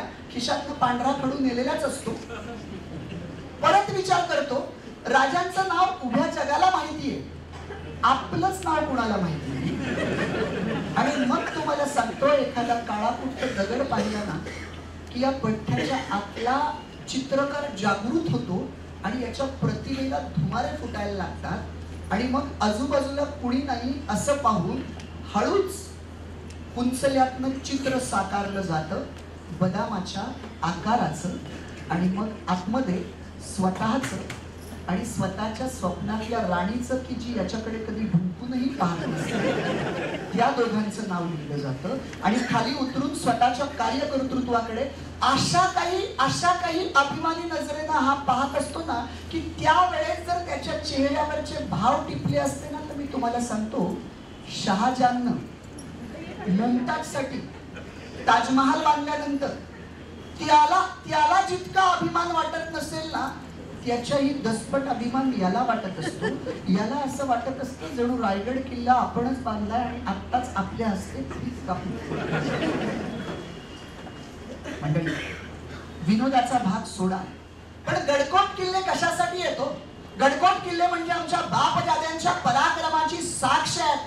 जेव्हा शिवाजीराजे जिवंत होते, आबासाहेब जेव्हा जिवंत होते, आणि त्या शेवटच्या कालावधीत औरंगजेब जेव्हा येण्याच्या वाटेवर होता की मराठी मुलखावर आता हा चाल करणार आहे, तेव्हा आबासाहेबांचे शब्द आहेत की गडकोट किल्ल्यांबद्दल त्यांना काय वाटत होतं. आबासाहेबांचे शब्द तुम्हाला सांगतो, ते शब्द असे आहेत, दिल्लींद्रासारखा शत्रू उरावर टपलाय, आज मितीस हजरतीस नवे जुने गोळा केले तर 360 किल्ले दिमतीस आहेत.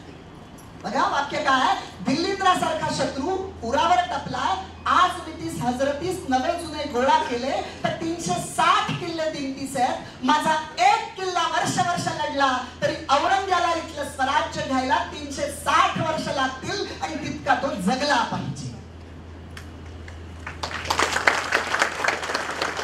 त्यांना वाटत होतं माझा एक किल्ला किमान 1 वर्ष लढेल, पण आबासाहेबांच्या मृत्यूनंतर इथल्या किल्ल्यांनी राजांचा जो विश्वास आहे तो 1 पटीनं नाही 5.5 पटीनं सार्थ करून दाखवलाय. नाशिक जवळचा साधा रामसेज किल्ला आहे, चालत जर तुम्ही चढलात तर 20-25 मिनिटात चढता येऊ शकतो. संभाजी राजांच्या कालावधीत औरंगजेबाला वाटलं होतं की हा किल्ला किती दिवस लागतील, 2 तास. 2 तास झाले, 2 दिवस झाले, 2 आठवडे झाले, 2 महिने झाले, 2 वर्ष झाली.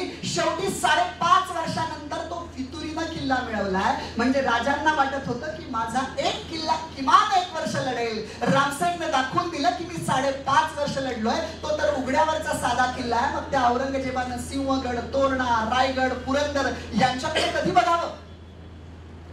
सांगण्याचा माझा मतितार्थ हा की ते जे आपण 6 शब्द बोलत होतो त्यातला आपण हा शब्द वापरला तर आपण अनेकांना जोडू शकतो. बघा, जगणं सुंदर करण्याचा पहिला उपाय, दुसऱ्याच्या आनंदात आनंद मानता आला पाहिजे. दुसरा उपाय, आम्हाला छान बोलता आलं पाहिजे. आणि तिसरा उपाय, जीवनाकडे आम्हाला सकारात्मक दृष्टीनं पाहता आलं पाहिजे. तुम्ही म्हणाल सकारात्मक दृष्टी म्हणजे काय? मी पुन्हा एकदा पाडगावकरांच्या कवितेचा आधार घेईल. ती कविता तुम्ही कित्येक वेळा कॉलेजलाही वाचली असेल किंवा बोलगाणीमध्ये वाचली असेल, पण ती कविता फार छान आहे. कविता अशी आहे की ज्याच्यात सकारात्मक दृष्टिकोन म्हणजे काय सांगितलंय. कविता अशी आहे, सांगा कसं जगायचं, कणत कणत की गाणं म्हणत तुम्हीच ठरवा. काळ्याकुट्ट काळोखात जेव्हा काही दिसत नसतं, अहो तुमच्यासाठी कोणीतरी दिवा घेऊन उभा असतं. मग काळोखात पुढायचं, कोणीतरी एखादा माणूस असतो की तो तुमच्यासाठी दिवा घेऊन उभा आहे. मग काळोखात पुढायचं की प्रकाशात उडायचं तुम्हीच ठरवा. सांगा कसं जगायचं, कणत कणत की गाणं म्हणत तुम्हीच ठरवा. डोळे भरून तुमची आठवण कोणीतरी काढतच ना. ऊन ऊन दोन घास तुमच्यासाठी वाढतच ना. मग शाप देत बसायचं की दुआ देत हसायचं तुम्हीच ठरवा. सांगा कसं जगायचं, कणत कणत की गाणं म्हणत तुम्हीच ठरवा. पायात काटे रुतून बसतात हे अगदी खरं असतं, आणि फुलं फुलून येतात हे काय खरं नसतं. मग काट्यासारखं सलायचं की फुलांसारखं फुलायचं तुम्हीच ठरवा. सांगा कसं जगायचं, कणत कणत की गाणं म्हणत तुम्हीच ठरवा. आणि शेवटचं कडवं बघा कसं आहे. तुम्ही अर्धा पेला भरलेला बघितला असेल. कुणाला विचारलं काय दिसतंय, कुणी म्हणेल अर्धा भरला आहे, कुणी म्हणेल अर्धा रिकामा आहे. पाडगावकर पुढे म्हणतात, पेला अर्धा भरला आहे असं सुद्धा म्हणता येतं, पेला अर्धा सरला आहे असं सुद्धा म्हणता येतं. भरलाय म्हणायचं की सरलाय म्हणायचं तुम्हीच ठरवा. सांगा कसं जगायचं, कणत कणत गाणं म्हणत तुम्हीच ठरवा. मला असं वाटतं,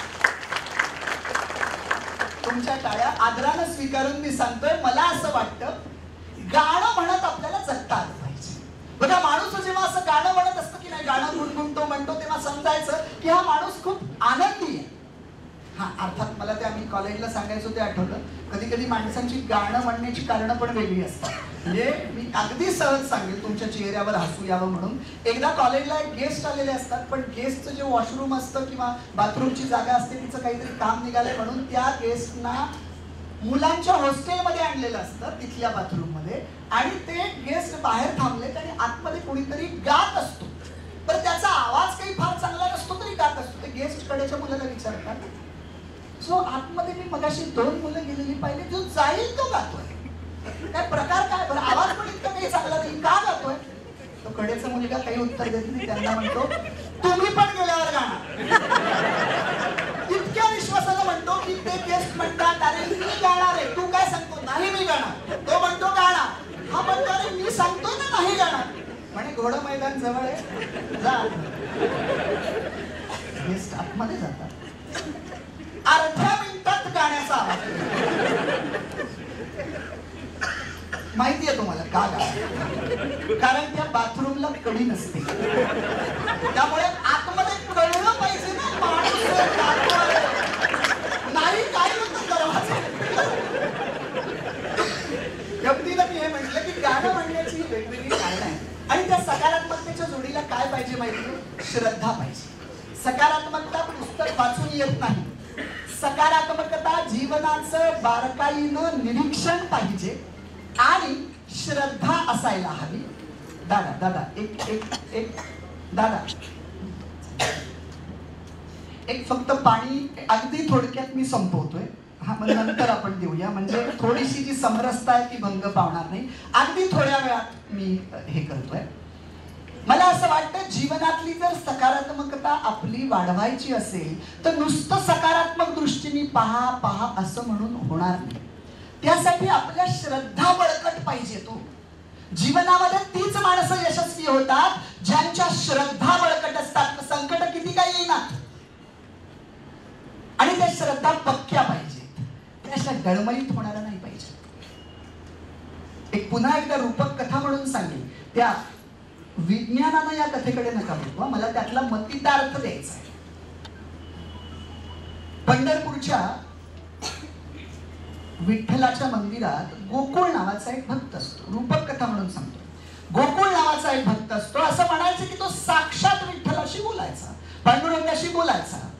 एकदा असाच तो सगळे भक्त गेल्यावर पांडुरंगाशी बोलत असतो आणि बोलता बोलता विठ्ठलाला म्हणतो, देवा तू इतके दिवस इथं असं कटेवर हात ठेवून उभा आहेस, उद्या एकच दिवस मी उभा राहू का?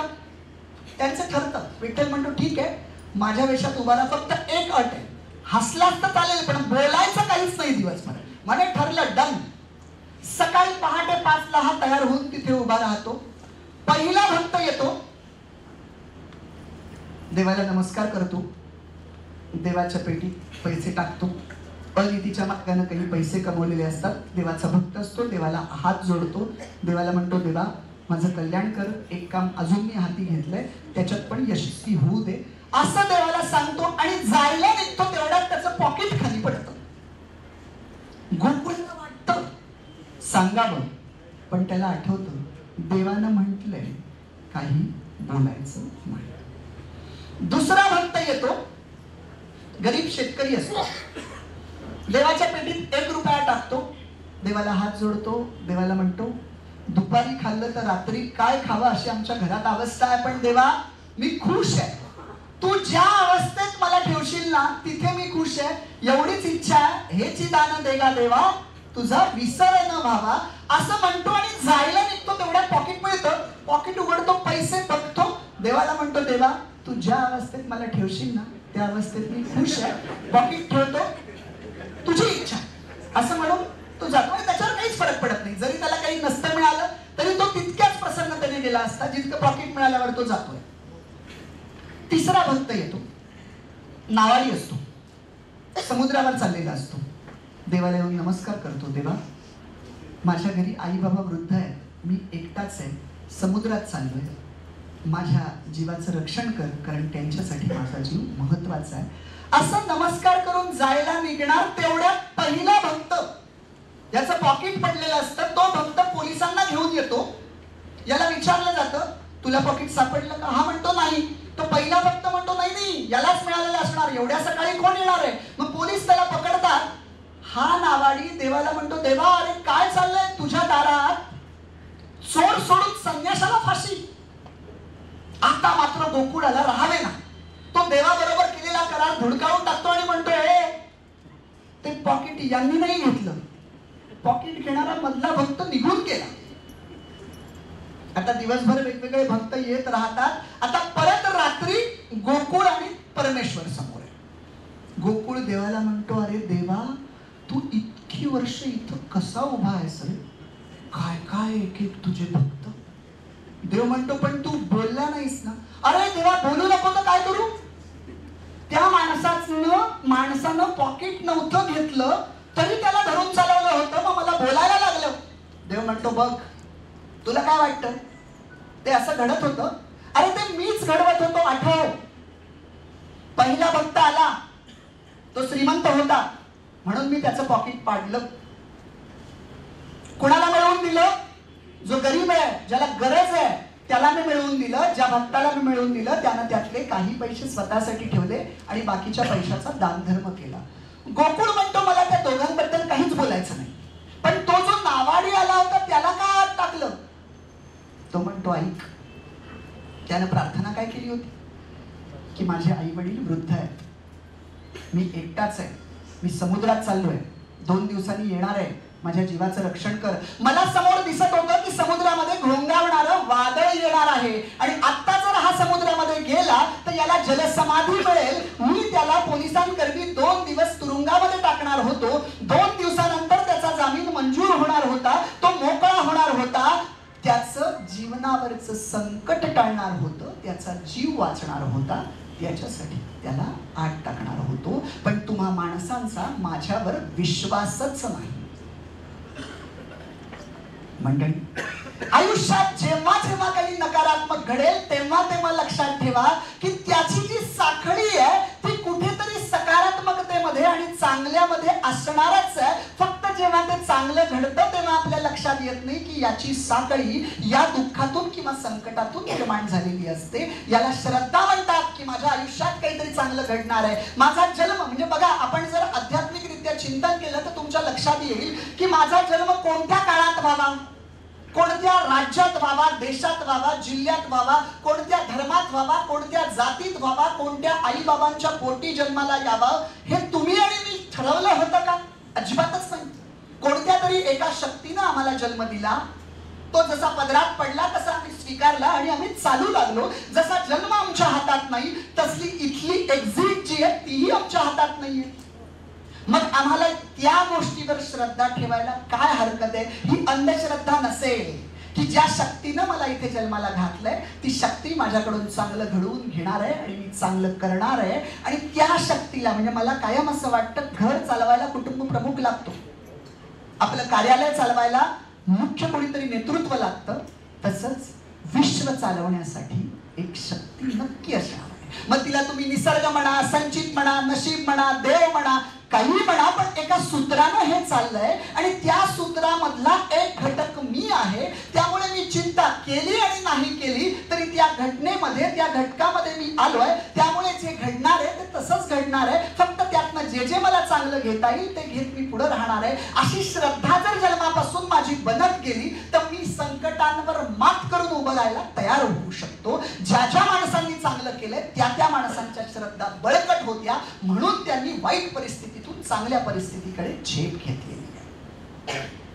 मंडळी, शेवटचा एक महत्वाचा उपाय सांगतो की हे जर जगणं खरंच सुंदर करायचं असेल ना, तर परमेश्वरानं न दिसणारी एक गोष्ट आपल्या आतमध्ये दिली आहे, तिला जर स्थिर करता आलं तर आपलं जगणं सुंदरच झालं. तुम्ही म्हणाल कोणती गोष्ट? तिचं नाव आहे मन. की त्या मनाला स्थिर करणंच अवघड आहे. मन किती चंचल आहे हे सांगताना आमच्या खानदेशातल्या बहिणाई म्हणतात, मन वढाय वढाय उभ्या पिकातल ढोर, किती हाकला हाकला फिर येत पिकावर. मन मोकाट मोकाट त्याले ठाई ठाई वाटा, जशा वाऱ्यानं चालल्या पाण्यावरल्या रे लाटा. मन लहरी लहरी त्याले हाती धरे कोण, उंडारल उंडारल जसं वारा वाहदन. मन जहरी जहरी त्याचं न्यारर तंतर, अरे इचू साप बरा त्याले उतारे मंतर. मन चप्पय चप्पय त्याले नाही जरा धीर, थटी वयसनी इज आलं आलं आलं धरतीवर. मन पाखरू पाखरू काय सांगू त्याची मात, आता व्हत भुईवर गेलं गेलं गेलं अभयात. मन एवढ एवढ जसा खाकसाचा दाना, मन केवढ केवढ अभयात भीमायना. देवा असं कसं दिलं मन, असं नाही दुनियात, असा कसा रे तू योगी काय तुझी करामत. देवा असं कसं मन, असं कसं रे घडलं, कुठे जागेपणी तुले असं सपन पडलं, असं सपन पडलं. मंडळी, मला असं वाटतं या मनाला जर स्थिर करता आलं, मोबाईल जसा चार्ज करण्यासाठी आपण अर्धा किंवा 1 तास घेतो ना, तसं रोज आपल्या मनाचं चार्जिंग करण्यासाठी, मग त्याला तुम्ही ध्यानधारणा म्हणा, उपासना म्हणा, मेडिटेशन म्हणा, योगा म्हणा, काही म्हणा, पण यातली कोणती तरी एक गोष्ट किमान 1 तास, म्हणजे सुरुवातीला आम्ही 15, काही काही जण असं सांगतात की नेमकं आम्ही जेव्हा ध्यानाला बसतो ना विचार जावेत म्हणून, त्याच वेळेस आमच्या डोक्यात विचार यायला लागतात. आम्ही किती प्रयत्न करतो की त्या विचारांना काढायचं. इथंच चुकतं. विचारांना बाहेर काढायचंच नसतं, विचारांना येऊ द्यायचं असतं. या कुणाच्याच ताकद हातात नाही की आपण येणारे विचार थांबवू शकू. आपल्या हातात काय?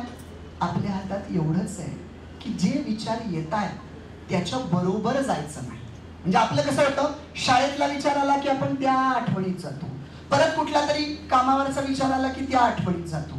विचार टाळू शकत नाही. आपल्या हातात काय? तुम्ही ते हे बघितलं का? बघा, नदीच्या काठावर एखादा माणूस बसलाय, तो पाहतोय पाणी वाहत आहे, म्हशी त्याच्यात डुंबतायत, पक्षी येत आहेत जात आहेत, हे सगळं तटस्थपणे पाहतोय.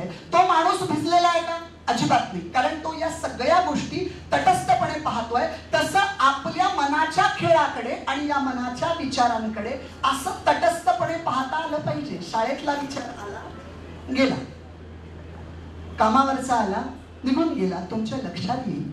5 मिनिटानंतर मन माकडासारखं उड्या मारणार हळूहळू शांत व्हायला लागतं. पण किमान 1 तास जर आम्ही स्वतःला चार्ज केलं तर आम्ही आनंद वाटत फिरू. हो, नाहीतर होतं असं की आमचं मन अस्वस्थ असतं. तो राग आम्ही कुठेतरी ऑफिसमध्ये एखाद्या आमच्या कनिष्ठावर काढतो, मग तो कनिष्ठ त्याच्या कनिष्ठावर कनिष्ठावर कनिष्ठावर असं करत करत तो घरपर्यंत जाऊन पोहोचतो. किंवा मला कधी कधी तर असं वाटतं की कामावर निघताना बायको जर तर मग आपण येऊन कनिष्ठ कनिष्ठ कनिष्ठ जो शेवटचा असतो संध्याकाळपर्यंत तो शिपाई त्याच्यावर काढला की तो परत जाऊन त्याच्या बायकोवर राग काढतो. म्हणजे इकडून जे सुरू झालं ते परत तिथे. एका ठिकाणाहून आनंद मिळाला की तोच आनंद आपण असा नेऊ शकतो. आनंद ही एकच गोष्ट अशी आहे की जी आपल्याकडे नसताना सुद्धा आपण दुसऱ्याला देऊ शकतो. मला असं वाटतं ते मन स्थिर करायला शिकणं, अशांत जगामध्ये स्वतःला शांत करता आलं पाहिजे आणि त्याच्यासाठी ध्यान धारणेच्या व्यतिरिक्त वेगळं उत्तर नाही. मंडळी, शेवटचा फक्त शिवरायांवरचा एक मुद्दा मांडणार आणि थांबणार. मला असं वाटतं इथून जाताना तुमच्या डोक्यामध्ये तोच विचार असला पाहिजे. याच्यासाठी आभार मी अगोदर मानून घेतो आणि त्याच्यानंतर शेवटचा मुद्दा सांगतो आणि मग थांबतो. आज महसूल दिनाच्या निमित्ताने 1 ऑगस्टला एका चांगल्या दिवशी, आज म्हणजे अण्णाभाऊ साठेंची जयंती पण आहे आणि लोकमान्य टिळकांची पुण्यतिथी पण आहे आणि आजचा हा महसूल दिन. या महसूल दिनामध्ये एका प्रशस्त अशा सभागृहामध्ये जिल्हाधिकारी साहेब स्वतः उपस्थित असताना आणि तुम्ही सगळ्या अधिकाऱ्यांच्या समोर मला जगणं सुंदर आहे या विषयावर बोलता आलं, याचा मला स्वतःला खूप आनंद आहे. जेव्हा मला सुदाम परदेशी सर आणि राजेंद्र चव्हाण सर या दोघांचं फोनवर बोलणं झालं आणि त्यांनी 1 ऑगस्ट मोकळी आहे का असं विचारलं, तेव्हा मला स्वतःला खूप आनंद झाला होता की आपण एका चांगल्या ठिकाणी बोलतोय. मी जिल्हाधिकारी कार्यालय ठाणे, कलेक्टर साहेब, राजेंद्र चव्हाणजी, सुदामजी परदेशी आणि आपण सर्वच सगळ्या लोकांचं मी मनापासून धन्यवाद देतो की इतकं वेळ तुम्ही मला छानपैकी ऐकलं. आणि तुम्हा सगळ्यांना का धन्यवाद देतो माहिती आहे का? कधी कधी काय होतं, सुरुवातीला तुमचं कुठेतरी व्याख्यान झालेलं असतं आणि एक आलेला अनुभव, एकदा मी एका जिल्ह्याच्या महसूलच्या कर्मचाऱ्यांसमोर बोलताना ते हसतच नव्हते ना काही सांगितलं की. तो जो धसका मला तेव्हा मिळालेला होता ना, त्याच्यामुळे मी पहिल्यांदा तुम्हाला म्हटलं की तुम्ही हसलात तरी चालेल. हा तो धसकाच होता. तर तसं काही न करता तुम्ही इतका छान प्रतिसाद दिलात, त्याबद्दल एकदा तुमच्या सगळ्यांसाठी जोरदार टाळ्या. आणि एक फक्त अर्ध्या मिनिटात रिक्वेस्ट करेल, माझं एक जय शिवराय नावाचं एक पुस्तक आहे. हे फक्त वाचन संस्कृती वाढावं म्हणून तुमच्या मुलांच्या हातात जर हे देता आलं. हे 55 प्रकरण आहेत, पण नुसतं शिवचरित्र नाहीये. प्रत्येक प्रकरण शिवरायांच्या आयुष्यातली घटना आणि आत्ता मला काय करता येईल, त्या प्रसंगातून मला कोणता गुण घेता येईल, तुमच्या मुलांना उपयोगी पडेल, तरुणाईला आणि तुम्हाला सुद्धा, असं हे पुस्तक आहे. माझ्या या कार्यामध्ये माझा भाऊ मला मदत करतोय. इथून बाहेर गेलात की तिथे पुस्तक उपलब्ध आहे. मी तर असं केलंय की हे भेट देता यावं म्हणून एक एक्स्ट्रा घेतलं तर 2 पुस्तकांवर एक माझंच गुड मॉर्निंग पुस्तक माझ्याकडून फ्री आहे. आपण नक्की पाहू शकता आणि मला प्रतिक्रिया नक्की कळवा. आणि आता शेवटच्या फक्त मुद्द्याकडे येतो आणि थांबतो. नार्वेकर साहेबांबद्दल मी खूप ऐकलं होतं आणि माझ्यासाठी हे आनंदाचं आहे की मला या सगळ्या याच्यामध्ये छान बोलता येतं. मी पुन्हा एकदा आपल्या सगळ्यांचे आभार मानतो, कारण सुदाम परदेशी सर आमच्याकडे प्रांत होते, राजेंद्र चव्हाण सर आमच्याकडे तहसीलदार म्हणून होते, आमचे ठोंबरे साहेब तर मला 15 वर्षानंतर आमची भेट झाली. अशी वेगवेगळे चेहरे आणि हे, आणि खरंच तुम्ही खूप छान ऐकलं का, म्हणजे मी खुश आहे. म्हणजे वक्त्याला समाधान कसलं असतं कुठल्याही कलाकाराला, ते तुमच्या चेहऱ्यावर दिसत असतं. त्यामुळे मी पुन्हा एकदा आभार मानतो आणि शेवटचा जो मी मुद्दा सांगणार आहे तो कुणासाठी आहे, तुमच्यासाठी तर आहेच, पण त्याही पेक्षा तुमच्या घरी जो कोणी मुलगा कॉलेजला जाणारा असेल त्याच्यापर्यंत माझा हा विचार तुम्ही पोहोचवणार आहात. मी अशी कल्पना करतोय की ही कॉलेजची मुलं आहेत, हे समजूनच मी ते मानतोय. समजा आज तुम्ही कॉलेजला आहात, उद्या तुमचं कॉलेजचं शिक्षण पूर्ण झालं, कोणी नोकरी करेल, कोणी व्यवसाय करेल, कोणी समाजकारणात येईल, कोणी राजकारणात येईल, तुमचे घरचे मदत करतील, आजूबाजूचे मदत करतील. तुम्ही अशा एका टप्प्यावर याल की बस एक पाऊल ठेवलं की यशाच्या सर्वोच्च शिखरावर असाल. पण दुर्दैवाने नियतीनं दगा दिला आणि पत्त्याचा बंगला कोसळावा, त्याप्रमाणे तुमचं यश जर धुळीस मिळालं तर त्यावेळेस तुमच्या तुमच्या मदतीला कुणीच येणार नाही, कारण तुमच्या अपयशानं तुमचे घरचे खचलेले असतील, तुमचे मित्र खचलेले असतील. त्यावेळेस की जेव्हा सगळं संपलंय असं वाटतंय, सगळीकडे अंधार दिसतोय, आत्महत्या करावी असं वाटतंय, असा क्षण आपल्या आयुष्यात येऊ नये. पण समजा आलाच तर आत्ताचे मी चित्र डोळ्यासमोर उभं करतोय तेवढं फक्त आठवा. पुरंदरचा तह आठवा. मिर्झा राजे जयसिंग आला आणि शिवाजी राजांना पुरंदरचा तह करावा लागला. काय द्यावं लागलं तहात? 23 गड आणि 4 लक्ष होनांचा मुलूक. 23 गड शब्द, 23 शब्द लगेच उच्चारून होतो, पण गड मोजले की आम्हाला कळतं 23 म्हणजे किती. पुरंदर, रुद्रमाळ, कोंडाणा, तुंग, तिकोना, माणिकगड, मानगड, मरकगड, सरूगड, रूपगड, साखरगड, सोनगड, रोहिडा, भंडारदुर्ग, नळदुर्ग, खंडागळा, इसागड, लोहागड, भक्तगड, अंकोला, मोरखल, माऊली, परसखोल या 23 गडांची नावं घेताना मला दम लागला. पण राजांनी ते एका दमात मिळवले होते आणि मिर्झाच्या ताब्यात एका दमात दिले होते. आणि त्यानंतरची अवघड अवस्था अशी होती की राजे स्वतःच्या बछड्यासहित क्रूरकर्म्या औरंग्याच्या कैदेमध्ये सापडले होते. राज्य तर गेलंच, आबरू तर गेलीच, प्रतिष्ठा तर गेलीच, पण आता जीव जाण्याची वेळ आली आहे. अशा अवस्थेतनं आमचे राजे बुद्धिमत्तेतनं बाहेर पडतात. आपल्याला फक्त पेटाऱ्यातून बाहेर आले माहितीये, पण आजूबाजूला औरंगजेबाचा मुलूक आहे.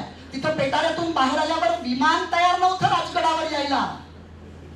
विजयनगर सारखी साम्राज्य सामान्य धक्क्यानं धुळीस मिळाली आणि पुरंदरच्या तहानं धुळीस मिळालेलं राज्य त्याच धुळीतून उठून राजांनी त्याला सुवर्ण कलश प्राप्त करून दिला. ही किती मोठी प्रेरणा आहे. तुमच्या माझ्या आयुष्यात आलेल्या कोणत्याही संकटासमोर राजांचं हे संकट धरावं आणि तुलना करावी की राजांचं संकट मोठं की माझं संकट मोठं. सूर्यासमोर काजवा वाटावा तसं आपल्याला आपलं संकट वाटेल आणि जगण्याची, लढण्याची जिद्द मिळेल. ती प्रेरणा तुम्ही शिवचरित्रातनं घ्या आणि तुमचं जगणं सुंदर करा अशी विनंती करून इथेच थांबतो.